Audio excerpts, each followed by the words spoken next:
Hey guys, welcome in episode 58 of Coffee and Chel. I'm your host Sleeves, joined by my two co-hosts Kesso and Padre as we break down the week that was in Hockey Ultimate Team, new event. We're going to discuss some new stupid things we're doing in game, and we'll talk a little bit about the NHL 23 World Championship, the marquee esports event. But we'll start off how we always start off. Padre, tell me about dad life.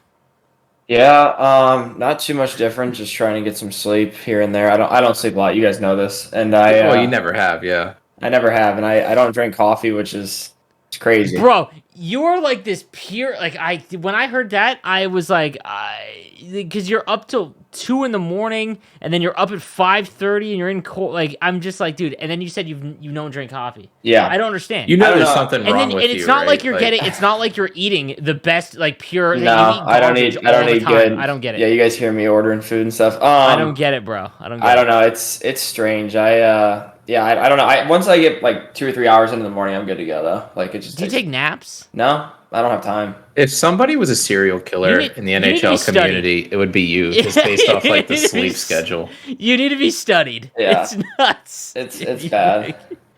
Dude, I remember one of the first times I met you, or I met you in real life at the Toronto thing, and you told me that while you're gaming, you don't listen to anything but podcasts. Well, like when I'm by myself, yeah, like I'll listen to like a podcast. It's like, how are you playing the big ones? I like, or I talk to you guys in Discord, something like that. It's one of the two. I can't believe Grant is like leaned in trying to win a couple grand, and you're just like, well, they need to put Matthews up on line number one. Yeah. I thought that was great. All right, Kat, so what about you? You're adjusting to dad life? What's it like now? Dude, it's great, man. I was talking to my wife a little bit ago. Like the best time of my day is like we go downstairs and we have like this little play gym, and we like all three of us just lay down on the floor like with my daughter. And we just sit there and just like I make the dumbest noises to her and she laughs, but she got me in the eye today. Like, you can't, like, my eye's swollen. Like, she scratched me, like, accidentally, because she was grabbing my nose, and it was, like, the cutest thing. So, like, I just keep blinking, and, like, my eye's swollen. But other than that, it's so much fun. Hey, like, is she scared of Henry? No, but she's... I guess she's too young to, like, show it. She doesn't know. She stares at the dog all the time. Like, she notices the dog, which is cool. Hey, you got a built-in excuse this week, and if you go 15-5, it's the eye. It's the eye. That's it. Dude, That's it. I hope I get 15 wins. We're gonna talk about that. I mean, that's gonna be my new stream title. All the kids are always like 20-0? Question mark? Exclamation point. I got more wins than Kesso this week. I'm gonna do. That's probably the only time it's gonna happen. Yeah. That might be the first time. Dude, I was watching your stream today, and I was like half inclined to stream snipe you, just because I knew that would be your chance to win, based on how long. That'd be your one chance. Like.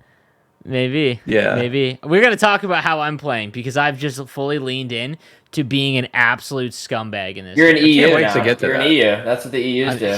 I mean, we're easy now. That's what they do, though. It is nuts. It is nuts. They've done it for years. It's not like it's... All right. It's just the way they play. Whatever. Well, okay. Let's talk about the spreadsheet event first because Kesso is like jacked up for it. Yeah. I told you before. Explain yourself. It's my favorite event that they've ever done.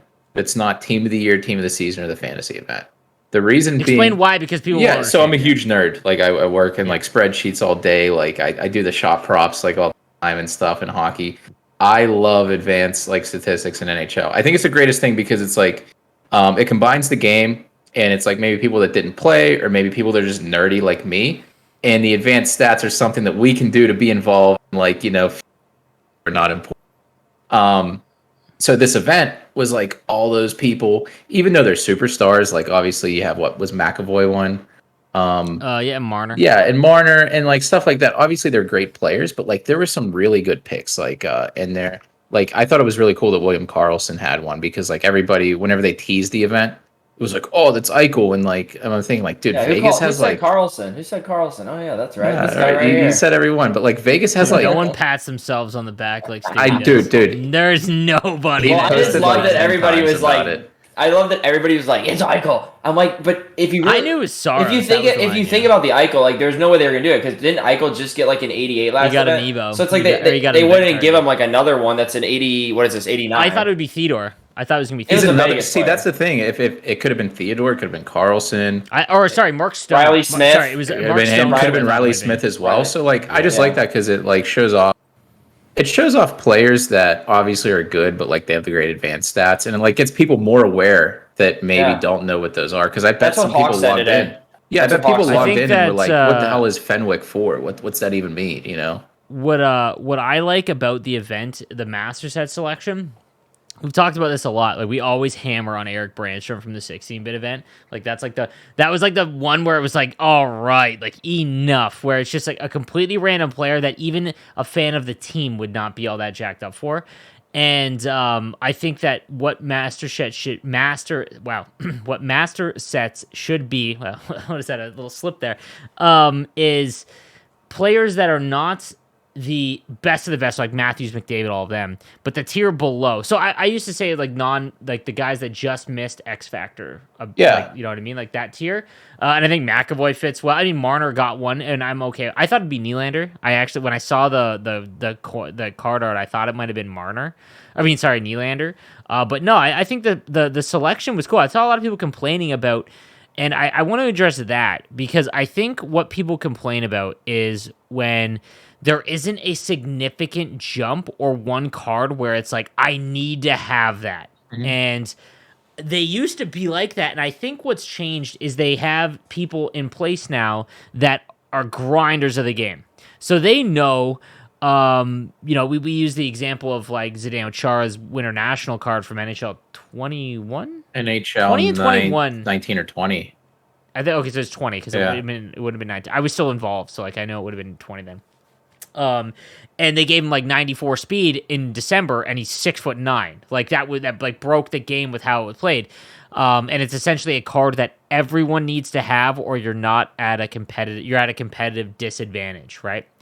Whereas now they've really balanced it. Like they've done a really good job. Like where you go and look, and I'm like ranking them every week, and it's like I've stopped ranking them 1 through 5 or 1 through 8 because they're so minute, and I'll just do them in tiers of like, this is the top tier, this is the second tier, in my opinion, and I think they've done a really good job at that. The issue that they run into is because they're really trying to stop the power creep, so it looks like an entire month is 89s. So December would be 90s. And I would hazard a guess that near the end, like Winter National or whatever event they do at Christmas time, probably gets to 91, just because that's like the biggest event of the year. In terms of like people that they're involved with it because it's all the Christmas news. For anyone that doesn't know, NHL might be the only yearly video game that has its biggest spike in engagement that isn't the launch month of the game. So January is actually the biggest month. If you go and look at all YouTubers, all streamers, January it's this huge spike more oftentimes than launch of the game, which is extremely rare. So like December, it's like NHL is the perfect game where you don't want to spend full price and you just like ask for it for Christmas and you just get it. Right. So I'd be curious to see if Winter National comes out, and then Team of the Year happens as well. But what happens is, and you get a full month, is the Milestone event, which I thought was a pretty good event. I think that the selections were strong.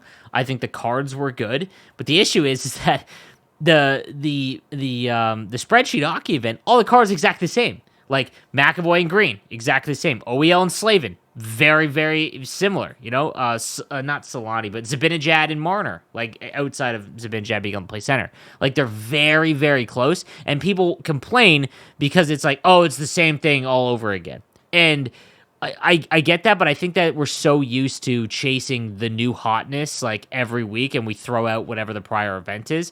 I think when you look at it from like a full, like just from like a full perspective of like timeline of the game, I think it's advantageous to have multiple events like this where, you're getting cards that, are usable for longer, Yeah, no, don't know if you guys feel I the same. completely agree. I don't mind it myself being free to play this year because I'm such a great person. I'm free to play. You have to let people know that you're free to play. Stop it. So I like it because it's keeping that. If there were like 91s or 92s out, I wouldn't be able to get those cards. So like I'd play against people that have all those. I see, and it's funny because like the last few years, the complaints are like from me, from you, from like a lot of people was like, it's December, people have 97 speed or people have like high 90 shooting. The game's already ruined, right? Like we know 99 hot sucks. So it's kind of keeping it from that a little bit. The content's been the only good thing in my opinion about the game. And I think they've like knocked, dude, Dude, Hawk, Moose, whoever else is involved, I think they've knocked it out of the park this year whenever it comes to like the content itself and the cards that are released.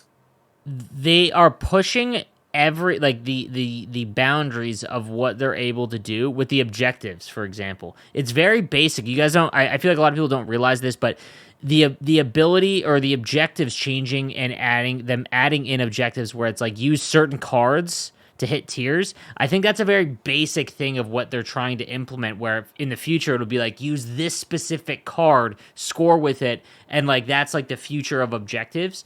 But I think them at least making it where like you have to use different types of cards to get the new milestone collectibles and spreadsheet collectibles and whatnot.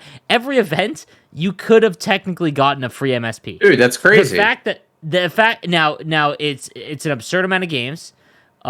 For it looks like that's what it's settled in at now. Spreadsheet and milestones. It's like 450 games with those types of cards. And what happens is that they didn't give you any free ones, so it's like you're buying like 10,000 coins to buy like an 81. Yeah. And that'll eventually get fixed. Like it wouldn't surprise me. I think people forget that if you make it 84. Like, you get 2 free collectibles right off the rip from challenges, and if you just make 1 more collectible, it's just very cheap. The Master Sets are very cheap. You can get a free 84 in your lineup, and that's of the Master Set player, and that counts, so you can slowly start working on it.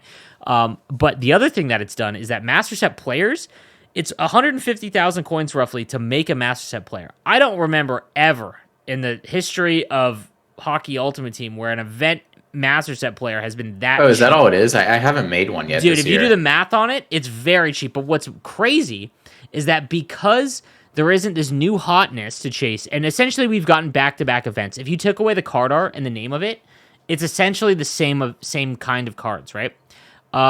Dude, I lost so much money or so much coins on trying to make a video where I use the cards. Like, you know, I got a lot of feedback of like, hey, give it your feedback. Don't just look at the cards and go through all the attributes. Play with them. So I went out and bought Martyr. I went out and bought Saros. I went out and bought William Karlsson, and I used them.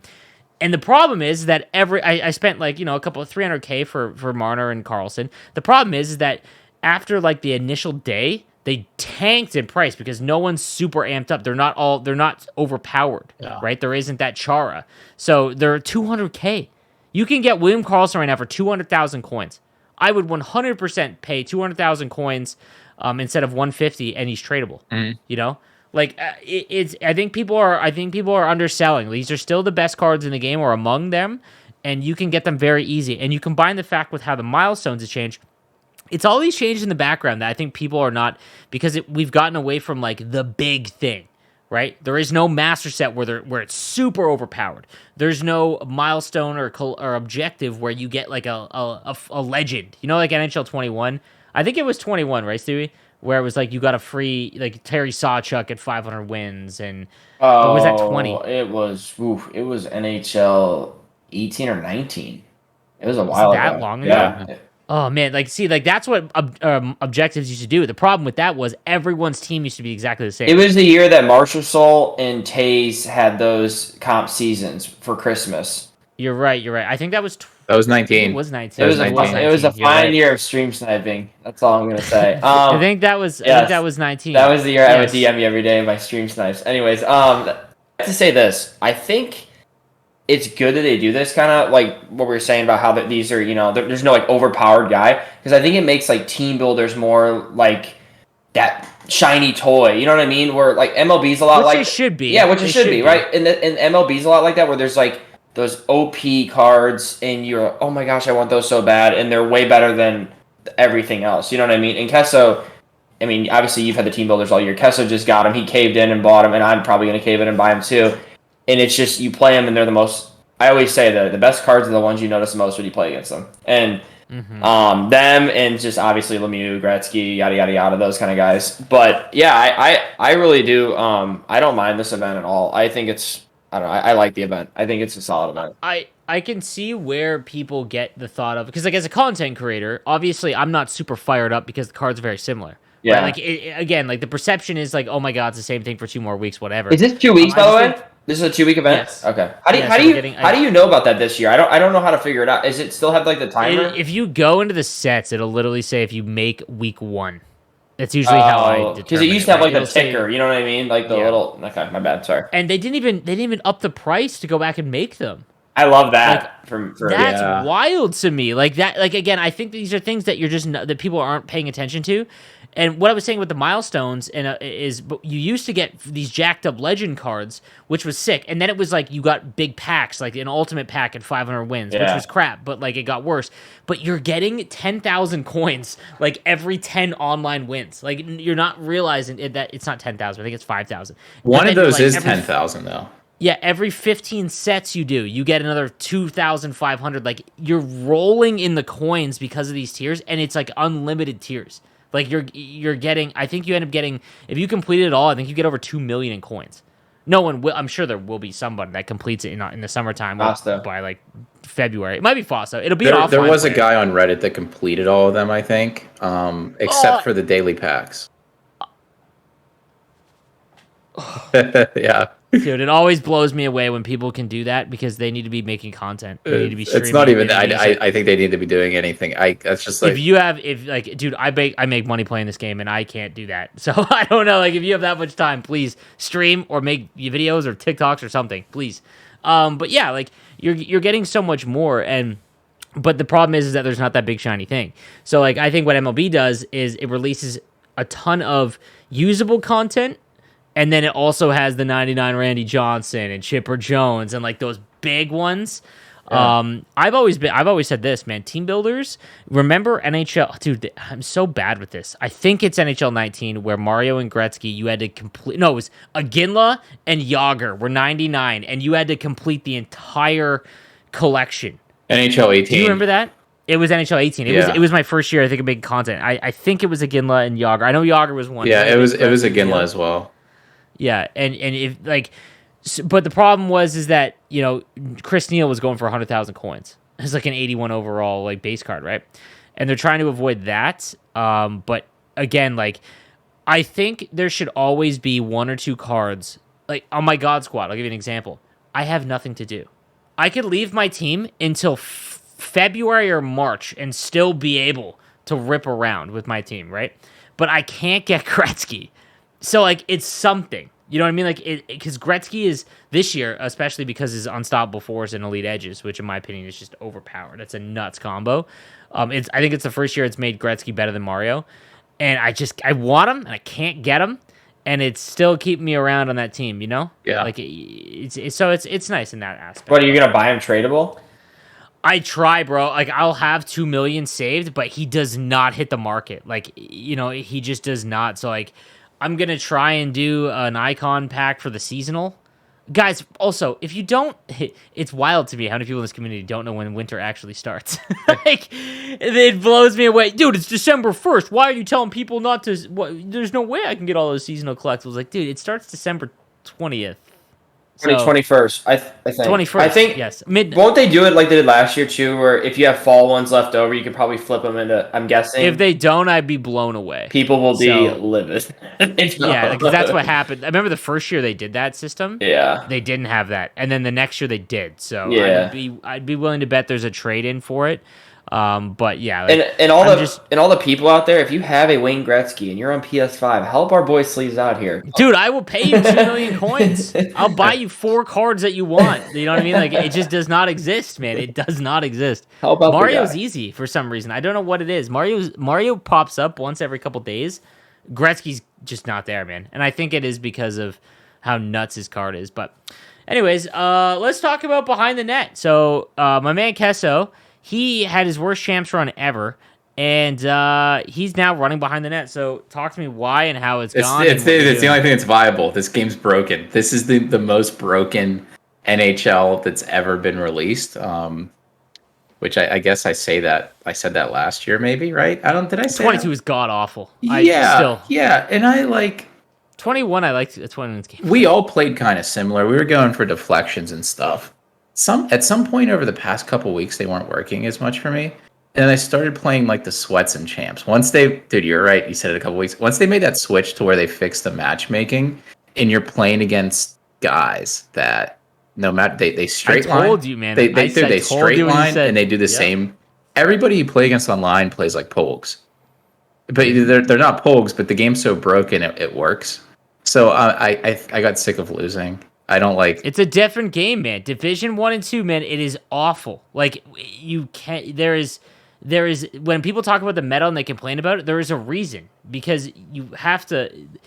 That is the competitive advantage, right? And I just wish there was I get there's a meta in every game, right? Yeah, every single game. But Call of Duty has sometimes it, it's right? like, oh, you can play another way. Junior Pens is the only person I know that can play another way, and it works for him. I would love to know why. Dude, like, it makes because he's plays lucky. He's lucky, yeah, dude. He made his character in life. He put all his attribute points in the luck, and then that's who he is now.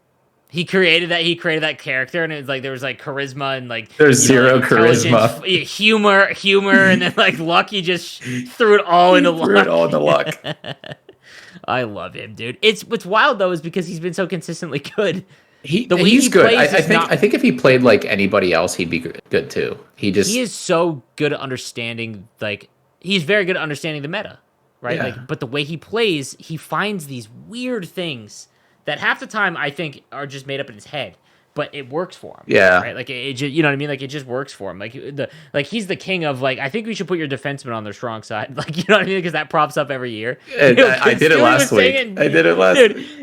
Dude, everyone goes through that phase in NHL. Guys, if you're in the chat or if you're in the comment section, tell me if you've ever, every single year, you go through a phase of NHL where you go on a couple losses, and then you're like, man, I really think I should just put my defenseman on the right side. And then you're like, yeah, I think it'll work. And then 4 games in, you maybe win a couple, and then you just get absolutely pounded when you can't take one-timers or do anything. It's bad whenever you're like, maybe I should put my forwards on their strong hand too. I've noticed. Oh, dude, that's the worst. I've noticed like D to Ds. Not saying they go in clean, but they've created like more tips off D to Ds recently. I don't know if it's because the shooting's getting better with the defenseman. I've noticed that becoming a thing again. Not to say it's going to be like, the old game, but yeah. What I'm now noticing, I have scored a couple of going for tips, because if you watch me play now, it's all I do, and it's simply because I enjoy it. Like, I have found the only way, like, every single year I get into Division 1, and it's not enjoyable because I don't have the hand skill. Do you run Crash the Net? No, because Crash Net isn't predictive. Crash Net is great for tips off the and scoring off the rush, but once you set up in the zone, your forwards will just, they're reactive. They just go. So you run behind the net then? Overload. Dude. Oh, okay. Because overload sticks a guy right in the middle. When you run behind the net and you're at the point, they want to. It's like a magnet in front of the net, and they just want to get away from the. Can you still do the behind the net play with overload though? Oh yeah, dude. Like, you mean like the wrap? No. Like, if you're behind the net and you hit the guy in the near post, and it's a tap in on the empty net, like the Polks play. Oh, the Polks goal? I don't go for it. Okay. So that probably not. But again, that's probably why I'm not gonna win yet top 100 in champs, because I have no interest in doing that kind of stuff. Okay, I played Own the Blue this week, just like in a rivals game, whatever, and he literally would take his guy and just skate and make a beeline from behind the net. He could have like a 2-on-0, and he'd be like, I'm not going to shoot it. I'm going to go right behind the net. Like, that was literally his offense. It was, and this is not a knock on him, like he's a great player. It's just embarrassing. Like what we're getting. I hate watching it. It's so cringe-worthy. It's crazy. It was like watching last year when I'd play someone who just absolutely abused the wiggle stick, because it just looked so stupid to me. Like, it was just, you know what I mean? Like, it just looks, it's not like hockey. I feel like one of those guys like, hey, this isn't real hockey. You know what I mean? Like, I see your Mighty Ducks shoes in the background, and it made me think of a scene in Mighty Ducks. And for all you Mighty Ducks fans out there, D2 Mighty Ducks, do you remember the scene where Gunnar Stahl comes down on Goldberg, and instead of just like going around on a breakaway, he goes around the whole net. Oh, yeah. He does Yo, and then it does the clip where he's like diving. Yeah. Why hasn't anybody posted that for NHL 23? Like, that needs to be like a tweeted thing, because that is what I'm making that TikTok tonight. Yes, that's what kids are doing. That's a great essentially, TikTok. it's crazy. Yeah, that's what I'm thinking of. There's like so back to behind the net, Kesso. Like, what are you doing with it that makes it think that you have to do it if you want to be top 100? I mean, if you want to be, so obviously the glitch plays are there, right? We know that. We know the wrap is there more often. We know the Pogs play is there. And I think outside of that, once you have your guys set up there, people expect you to do those plays, right? Like, people just expect to defend against that. So like I've gone back to some like, dude, I've run behind the net for 3 years in a row. We've all run behind the net a lot the past few years. Ever since the skill zone was or like NHL 18. Every top 100 players run behind the net. It's boring now, but like I'm so comfortable with it because I it's 100% predictive. Yeah. And there's we've talked about this before in the summertime, man. Like, I think a change in strategies would be one of the biggest gameplay changes, more than any sort of skating engine or, it would stick be, in but physics. Like, if they just added more strategies and your players acted differently. Like, imagine said that we went from 3 to 6, and now you've got 6 strategies to try and figure out, right? but what if it's the physics around the net this year that make it so good to like run like defensively. Dude, you can't pick up the puck behind the net. Whenever you're using a defenseman and you pick up a loose puck in your defensive zone, you're skating in mud. I don't know if anybody's ever like experienced that this year. There's that. I don't even like it. Whenever there's a loose puck in the corner, right? Like you poke it, and let's say your other defenseman's closer to the puck, your AI defenseman, they won't go to the puck. They're frozen. And it's hard to switch to them too. There's so many bad things about the game that are broken that makes behind the net the best one. And if those things were fixed, it wouldn't be as good. It wouldn't because like I don't know, maybe people would run the other ones. It's just so frustrating. Year after year, this is the only strategy to run. Unless you're like Young Gren and you're just like one of the best players, but like it's the only one to run.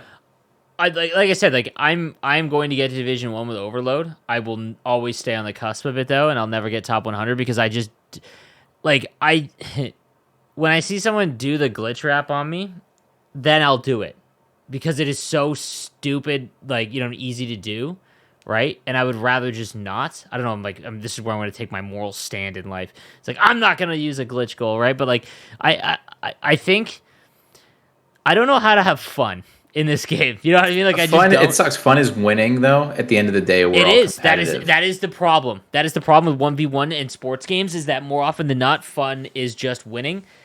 I love going for tip goals. It's fun to do that, yeah. It is, man, because it is set up like before when I would used to score those off, it'd be like also random. But dude, I'm L2 and at the point waiting for the guy to look at me, waiting for him to open up so that the goaltender's off of post a little bit. Like I love that. I'm finding fun in that. Let me tell you this though. We're gonna skip to our next topic here on defense. There is clearly a movement in the game to include World of Chel's gameplay in HUT and make it like uniform. And I think when it's done will be a very, very good thing because as it stands right now, we have 2 different games. We have World of Chel and then we have 1v1. Yeah.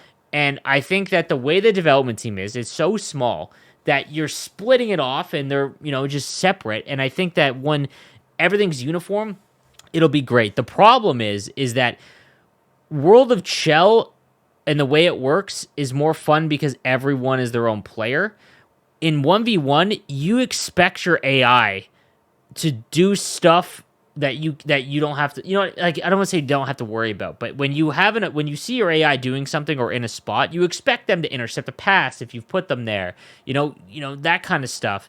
And there's no pickups around the net. How many times have you seen in the crease where someone's just spamming up and the puck will eventually get on their stick and the goaltender doesn't even go down in the butterfly? And that is simply because the goaltender is now playing with World of Chel animations, which has been noted. Like, that's why one-timers get stopped, because the World of Chel animations for human goalies are now on actual AI goaltenders, right? And it changed the gameplay quite a bit. There's no more backdoor one-timers, like one-timers from, like, the face-off dot. It's so funny because, like, no one takes them, and even when I do it, I'm just like, oh, I forgot I'm playing NHL 23, which is a mess. Like, I don't think that's how it should be, but you can clearly tell that that's what's happened. I notice it. I've covered esports for the last 4 years more than anyone else in probably the world for NHL. And when you watch sixes, it is a lot of back and forth and just forcing passes. And not passes, but saucer passes more often than not. And the really good teams are legitimately just making cuts into the middle when they get a player to cut in the middle, and they sauce it through like 3 guys. And it will just go through. It's like when you're manually controlling a player, they don't make an animation to defend. They don't make an intercept animation. They don't make a knock it out of the air. But anything like one that. thing to add, those interceptions were advertised in the NHL 23 trailer. Correct. NHL 22, the intercept model was turned on. And it was like, intercepts last year, we can all agree that like it was clearly, because 21 was, they didn't intercept at all. There was nothing, right? And that was it. But the difference between 21 and 23, and this is what I want to talk about because I've noticed over the last 3 days, it only happens when you are manually controlling your defender. So when you do not control your defender, they will intercept passes. And the only way that you'll intercept passes when you manually control them is like NHL 21. If your stick just happens to be right in the passing lane where with the puck. I'm not saying like it's in the lane near it. It's like the puck literally hits the stick. And timing that in this game is like, you know what I mean? Like you're like God if you can do that regularly. So what I've noticed, I don't know about you guys, but defending the rush one-on-one and you're poking along the boards, right? It is no longer effective because what you'll do when you're shoulder to shoulder is you'll poke it and you'll just go forward and the AI will just pick it up. It's like they have 9,000 offensive awareness or the opponent. And then what happens is you're in the corner and now they have a free line to the behind the net, like all the way around, right? And that is what was so infuriating is because I feel like I'm in position with that. And then what's even worse is when I manually control my defender to go cover the pass, it just goes through. Right, and the only way to stop it is if you're bumping them as they get the puck, and like timing that is just so infuriating, right? So what I've now done is when I lose the puck in the offensive zone, I legitimately don't touch my defenseman on the rush, and it's lame, it's stupid, it's not like how it should be. It's European. But what happened? I mean, like that's how a lot. Like it's a very passive, and even in the defensive zone, I've just left my defenseman alone, and I've gone up like 150. It's the ultimate skill zone, and I've done the same thing, and I've noticed more because it's like I'm somebody that's always played really good one-on-one defense defending the rush. I've always like had like a forecheck where like I'm rushing 3 forwards, and I trust myself to defend 3-on-2s. Like, well, if I play them perfectly this year, it doesn't work. I think that's the thing I hate the most about this game. The back doors, it sucks. We can't score back doors or take 1-Ts like Stamkos and Ovi and all those guys. But I think it's just the fact that like you play good defense and you get punished. So it's like I guess we're all your defense is literally standing on the post. Yeah, like I guess we're just like because you're just defending the wrap, right? All resort to playing like Euros. So that's what I'm saying. Like you have to like, and what's so dumb is it looks dumb. But it's like it's working, and you know what I mean. Like it's funny because people are like, you're promoting the skill zone, and it's like, man, when you get to Division 2 and Division 1, I don't know what you want me to do. You know what I mean? I was watching your stream today, and somebody was like, "How's this loser have 200 viewers and he's just skill zoning?" And it's funny.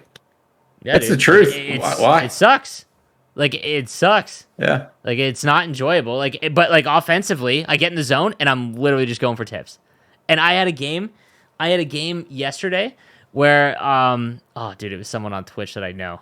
And it was like, dude, time on attack was like 14 minutes to 3. 0-0. I play decent defense, like regardless. Like I've always had pretty low scoring games.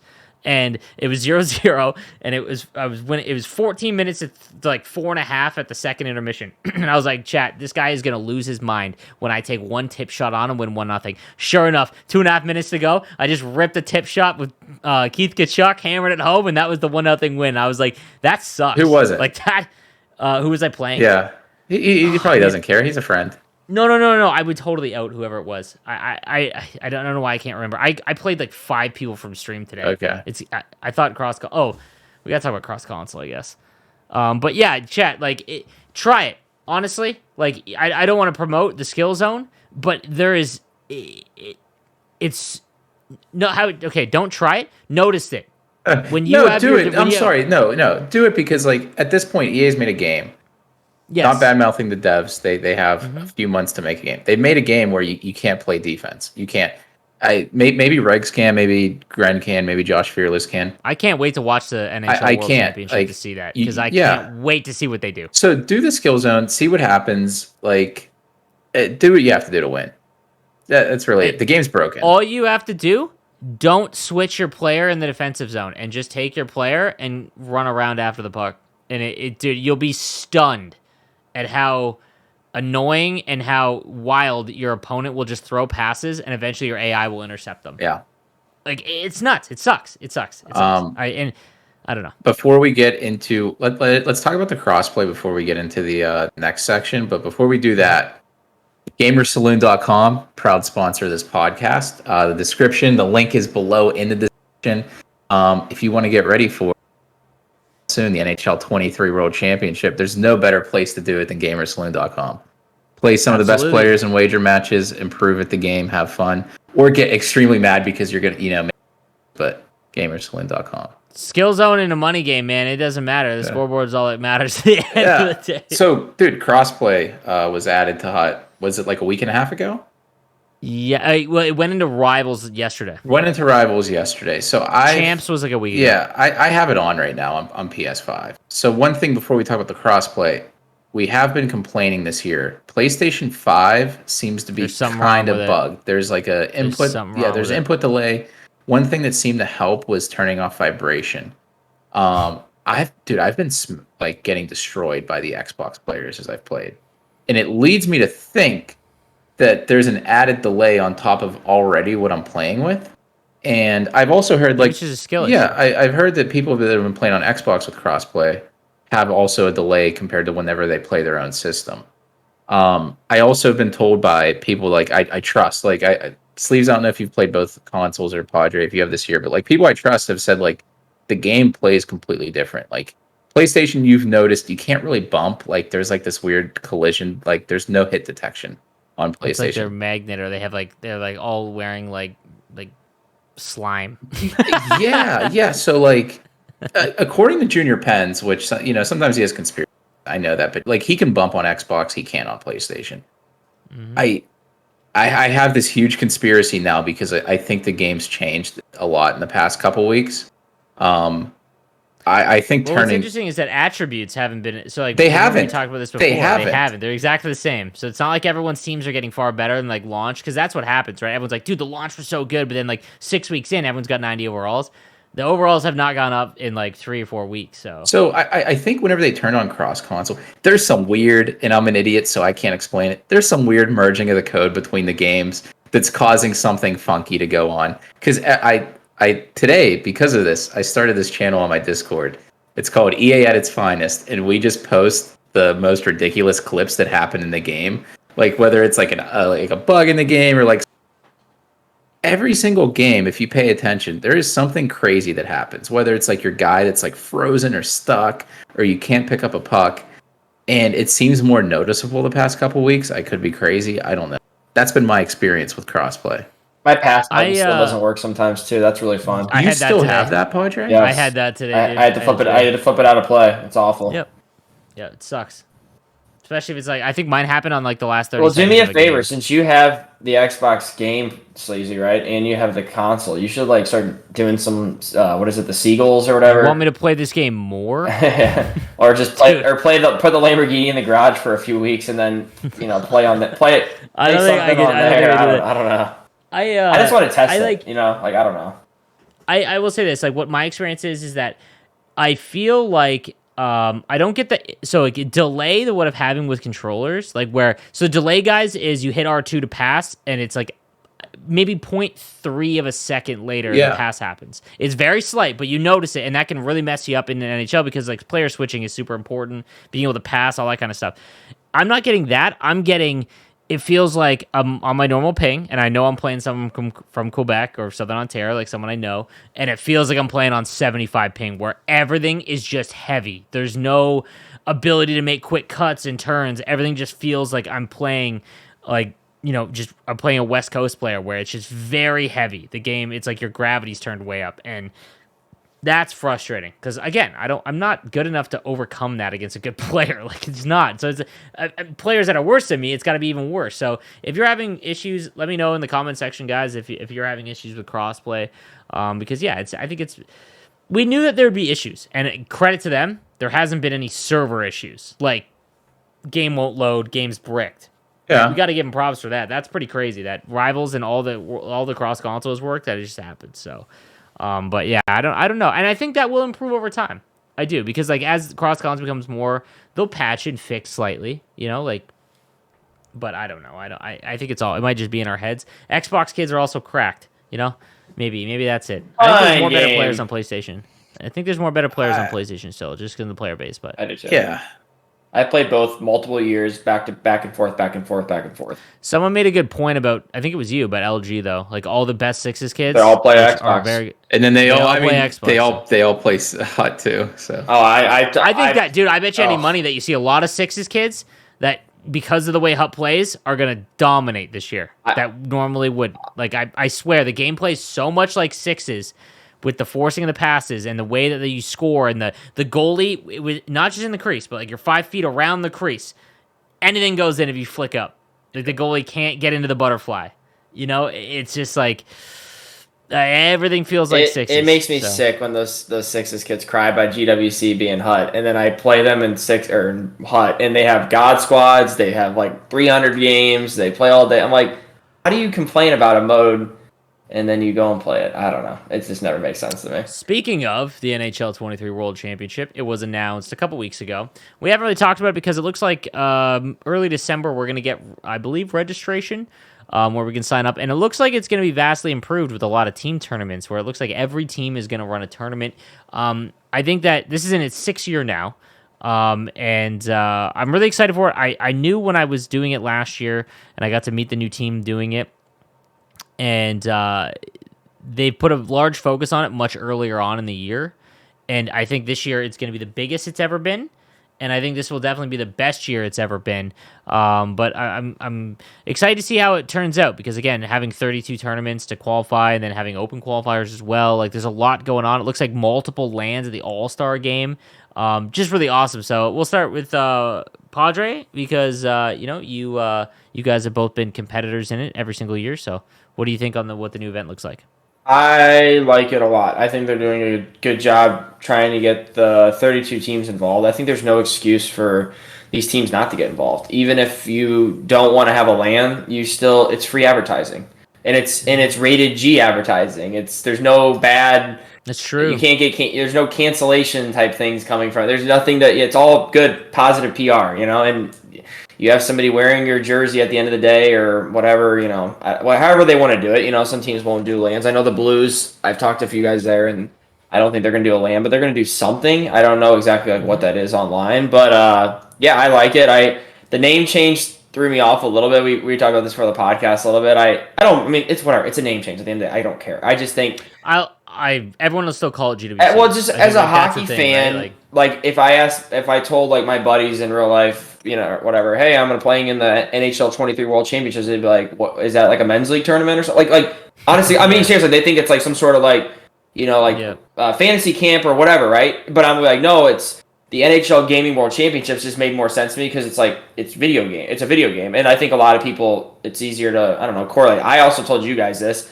Because, the whole Chel thing is, that's the new... Chel? Chel? Hey, Hill, do you want to play Chel? You want to play some Chel? Like, that commercial. Since they're leaning into the whole Chel thing, they could have just called it... I'm surprised it's not the Chel Championship. The Chel World Championships. I don't know. I mean, I know it sounds kind of cringe for a lot of the... I'm 30, so I'm an old hockey head, I feel like, kind of, but it's, I still call it, I'll say Chel sometimes, but it's, normal. I rarely call it Chel. But yeah, I think, it was interesting with the new name change. However, I think this is definitely the most difference. But I feel like back when it started, this is what it would have been pre-pandemic. Like if the pandemic never happened, it really derailed a lot. What they were the team tournaments, you mean? Yeah, because now, you know what I mean. Yeah. Like I think that'll evolve. Chris Gollier, I talked about the All-Star game in 2019, right before the COVID. 19, yeah. And he told me he's like, we won 32 teams. That's our goal. Yep. So. Yep. Well, 30. No, and shout out to Kevin NHL. He is the one really spearheading the entire event this year, and he's been doing a really, really good job. I'm sure you guys will see him in my vlogs covering the event and whatnot. And I'm excited to get down to all the events, hopefully, and call some big ones. I can't wait to see the gameplay. Like that, I've always been someone that's kind of been nerded out about how people play because I like the strategy of like the games. And last year I thought there wasn't very much because there was no. I don't want to say glitch goals. It's not necessarily. There's very few set plays you could do last year, other than Polgs' goal, which is still in the game. I think this year it'll be interesting to see how, how many wraps do we see? Like, you know what I mean? Like, how many I goal am line kind of worried shots? about that. Like, I really am, just because I don't think When that's money's on the line, yeah, and I don't you're think that rapping, stuff bro. looks good whenever it's like that's gonna be No. on whatever agreement. Like it was on NBC Sports like the few years. I don't know who they have this year, but like Sportsnet, yep. yeah, like it doesn't look good. One thing I do want to point out though, like it seems like it's like extended this year, right? Like it always. I've complained in the past, Padre, you've complained in the past. It's like we play all year and it's like we get an announcement in like March and then it's like it drags on into the summer. Yep. One of the things that's huge is like if you have these like small events throughout the year, you have like qualifiers online for random things. If you're like a content creator, like I'm thinking of somebody like Aves or like Geimer kind of made it far last year, so he uninstall, he made it far. Like somebody like Aves or like there's other players like that. Like if you're streaming throughout the year and you're like making it far and stuff, like this is like a huge opportunity to get noticed in these things. This is the stuff I've been told all kids, man, ever since I've covered the GBC. If you're not streaming or making content. Well, dude, it's huge this year because you're gonna have the opportunity to do so much more. Like you're gonna have 5 months maybe of like stuff that starts in. If this starts in January, I don't know when it's gonna start, but like it looks like January. Yeah, dude, that's the prime. Dude, that's the prime time of the game too. Like this, like it's a huge opportunity. Hopefully, people don't miss out. So it's huge. I don't care what the prize is. I don't care about anything like about that. Like this is huge for like in general. And for the love of God, guys, when you guys are doing your qualifiers, please do not do this. Turn off the camera. Oh, I can't. I gotta play the biggies right now. Oh, and then do that whole thing. Like there's always the like. Here's keep your camera on. Play like you normally would. If you don't want to talk to chat, turn off the chat. But people that grows the whole like allure of it, I guess. If you're nervous playing in your own room, I've been at the GWC you're not gonna finals win. the last couple of years. You are not gonna be able to handle the 100 people watching you there and the 6,000 or however many in chat. Like you're not gonna. The whole camera off thing is. I never understood it because I'm like, you're gonna be on camera if you make the event. And I liked it the one year whenever it was like one of the COVID years, right? And some guy was losing like 5-0, and he turned his camera off, so they just put his picture up there. Dude, yeah, who was that? Dude, that was. It was like it was in my game actually too. I don't. It might have been the same. It was game. against you. It was me. It was Mikey. Whatever. Mikey D? No, Mikey 13 was his name. He's a Chicago kid. He's a good kid. He had like a really crappy webcam or something, and it just went out. I do remember that. And they just like put his face up there. I was like by myself. No, but yeah, like I've always said this, man. I have never been elite at the game, right? And so you guys that are amazing at this game have such an advantage over people and creators that are not able to do like just stream your games. And you'd be stunned at how many people will watch you just to try and learn. And right? don't put videos, put too much pressure on yourself either, because like I know there's like some people that like thinking of some certain like YouTube or like Twitch content creators, you might not be able to qualify. Like that just happens. Base the content. Looks like it's gonna be less. Yeah, dude. Base the content around that, like trying it or whatever, like improving. Because like I mean, it's gonna suck come May or something. Whenever you see the 8 or 16 people that come and you're sitting there playing Rivals in May, keep streaming. It doesn't matter. Like just have fun with it. Is it bad that I watch for the webcam I want it on too? Because I love to watch the rage. It's the best. The reactions. Oh man, dude! Some of the best creators, some of the best streamers in this community we watch. I mean, Josh Fearless is the best watch in the NHL community, and that's just because it's funny because people will go in there and they'll make fun of him for just raging blindly on his game, but there isn't one person who has not reacted and felt like that in playing this game over the last 5 to 10 years and done that. I love it because like I can't act like that on stream just because like my gimmick and like it's not a good look for me what I'm trying to do. But like, dude, I feel that I'll be completely honest. I'll pull back the curtain a little bit. I told Stewie this the other day. I was playing Hut Champs last week, first time in probably 6 years. This controller took one right off the floor. This was off stream, right? Oh, this was off stream. And I knew exactly what I was doing. I could not stand it. I have a tiled floor, and I hit the corner, separated the thing, and it felt great. And then I won. And then I won a couple games. But hey, we all go through it. All right. Sometimes you got to suppress it, and it sucks. So the creators, when you freak out and lose, don't go out of pocket. Don't say some bad stuff. All right. You can yell and scream. Don't go all not nice. But Duncan Deli is one of the best. I mean, like for his rages, his are unbelievable. And then his dad's calling down on the landline, and you hear it in the background. He's like, "Go to bed." It's unreal. But weren't you the one, Sleazy, that told me like, because you would try to be like, all serious on stream, and you're not getting mad. You don't want to give in to the kids. You'd have your hands underneath your desk, and you said you would just smash your desk. There's times, dude. There's times where I have almost with a dead face where I'm just like, where I under my desk have almost separated my controller in half. Like I have literally almost taken it and done one of these where this hand goes that way and this hand goes the other way, and I felt my controller creak and crack, and I'm just like, all right, guys, we'll get them next time. I think I always said a content creator or just anybody that streams that likes to race that, they should just have a spare controller they just beat the crap out of. Like, just a broken. I used to, it's tough, dude. I will never forget. Yeah, one of my favorite moments, my most mild-mannered co-host on the planet. Oh, God, first ever times when I first met him. We got a Discord DM. I'm going into my GWC game. This is GWC 1. This is 2018. You were doing your watch party too. Yeah. Kessel wasn't. Oh no. That was a different year. That was 2019. This is 2018. This is going back even further, bro. This is going back even further. First year GWC. Kesso, this is when Kesso's at peak performance, too. Like, I mean, obviously, 2009, 10 was probably your peak, but you were still one of the best in the world. And we got a DM, like, all right, I'm going into my game. 15 minutes later, we get a Discord picture, and it's a foot-sized Kesso right through the drywall. And I wish I still had that picture, because I'd post it every time that you I think I have it somewhere. I gotta find it. It was one of the funniest things. I think Josh or John was like, "Kesso, how'd your game go?" And you answered back with just this footprint. Oh, I thought you were talking about the one where he came flying into the Discord. Dude, man, that was the hand he went through full the wall. angry dad. And that was the hand through the wall. That wasn't the foot. That one was unreal because I've never heard Kesso raise his voice, and it sounded like a different. Never. It sounded like a different human over there. He went angry dad. Yeah, it was unreal because it was Dirty Duster. I remember it was the second year of Hut. And he just spammed D2Ds, and I had just lost to same thing. And I remember I went in the Discord, and I'm like, "Hey, I lost, guys, blah blah." And the Kessel came firing, and like, dude, and then you just left, and Sleaze goes, "Well, okay then." You have no idea. I had like 400 people in the chat. The rage that I felt I at that moment, and dude, and the worst part is like you get the text like out the game's good. What happened? Oh, I know. They're like, I saw you lost to Dirty Duster. What happened? Like, what do you think? Like, I'm gonna shoot you right now. Like, yeah, dude.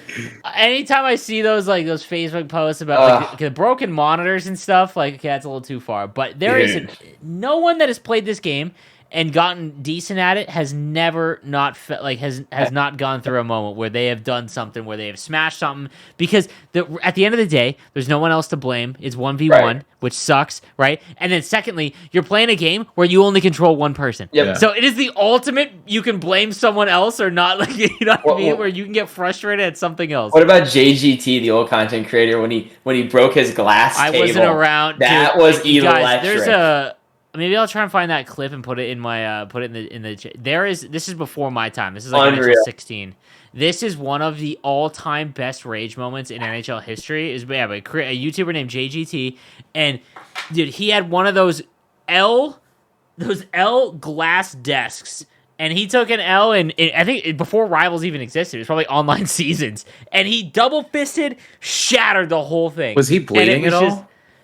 No, like, it just broke, right? He didn't punch through it. Like, he just did like like how you pound it. Yeah. I have the IKEA desk hack, dude. If I did that on like a 3-inch stick, like, I'd probably break my hand. But, dude, that's an all-time clip, man. The only one that's like close to that is the BBG one from this year where he. Dude, he punched through a full beer pong table. Like, he just went. Hey, right we through might need at the end of this episode just to clip a few in, just for fun, like, dude, go back, good memories. Timers, bro. Like, Sports Center so top 10. Like I said, man, I don't make fun or laugh at them. No, it's awesome. I literally I think back and I'm just like, dude, I felt like this already. Dude, this so similar to you though. Whenever I'm off stream, I was talking to Nathan last night. It was like last night or the night before. I played a few Rivals games. I don't care. I snap right back into my 19-year-old talking shit to him about the game. I'm like, this guy's a loser. What's he doing? Look at him doing this stuff. And it's like, you have to keep yourself calm and posed on stream once you're off stream and there's nobody in your room and you can do whatever you want, like it just Yeah. yes, that's what Well, happens. wait till I can't believe it your survived daughter it. can hear what you're saying. I've already you gotta like earmuffs. well, like I only play when my kids are asleep, but there's like the few times in the afternoon or something like on the weekend I'll play during nap time, and if she comes like down and I don't hear it and I drop something, it's Daddy said that you can't say that. Like I mean, she knows now. I mean, and it's like I'm like, what am I? I'm a terrible father. Like, oh my god, yeah. dude. No, it's fun. It's funny, but it is what it is. But yeah, moral of the story: if you're gonna stream, make your entire run a story, dude. Yeah. I think the person who does this the absolute best is Eki. For sure. Like he makes an entire YouTube series of like Road to GWC, and he streams his games. He talks about his games. He breaks down the format and what's coming up next. There is not a lot of them. Oh yeah, I'm copying his format this year. I don't expect to win at all, but like everyone it's should, great. dude. Everyone should, man. Like if I was a competitor and could actually compete, you're lucky I can't. But I would 100% do that, man. Because it's the thing about content and streaming and whatnot is if you don't have a story, you're just People want to be stuff connected do to you. stuff. Like they don't like you could. That's the thing. You could watch Pogs. You can watch like if you want to see elite gameplay, you can see it. Like, and people have to come back to you for like who you are, really. In the opposite, like Josh Fearless, he is when I'm done streaming, I don't watch a lot of Twitch because it's like going back to work. But when Josh is live, I'll watch him, and what I see and I know is that half the people watching him are watching him because they want to see his freakouts. I want him to lose. But that's still a story. Yep. Like you are watching him for that reason, right? And the other half's watching his good gameplay because He lives in a dorm, and I always tease him. Dude, he's gonna be 30 living in that dorm. Dude, he's my buddy. He's been in school for a decade. He's one of my best buddies in the community for a long time, and I always tease him like, one of these times you're just gonna jump out that window next to you, like because that window's like right there, and I'm like, how do people just not come down the hallway in the dorm and just I feel like, dude, there's so many people that just don't know, like, at the very top end, the stupid stuff that goes on. Don't like forget about like the, like people being mean to each other and the DMs or whatever, but just like the absolute stupid stuff at the top end that like the top like 20, 30 guys all do. It's hilarious. So.